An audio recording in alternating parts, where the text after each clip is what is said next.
One of my favorite things in calculus and the story that actually convinced me to be a math major is this limit paradox here. So let's assume you are a person who is sitting at home, but class is in an hour, it's time to get ready and get going. To get from your home to your class, you have to start walking, or you have to start driving, you have to start moving however you move. The only thing we know is you cannot teleport, which means you have to be at least at the halfway mark at some point. If you are going from home to class, you'll be halfway there at some time. Well, once you're at that halfway mark, you keep walking, right? But you have to go at least halfway before you can get to class. You have to go at least half that distance that's remaining. And half of a half, or 1/2 times a half, is 1/4. Here, this distance is 1/4.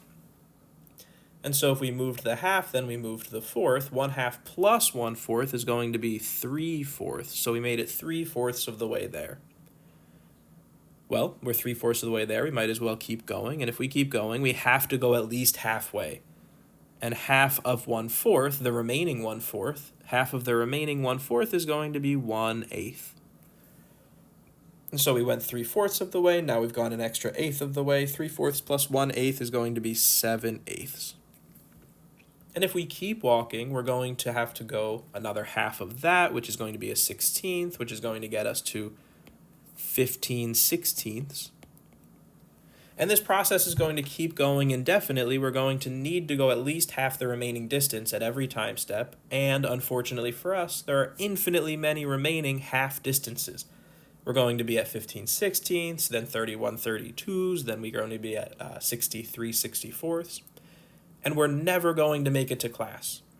In a continuous world, we cannot walk from home to class. In fact, it gets even worse because to walk this first half a distance, we had to go at least halfway.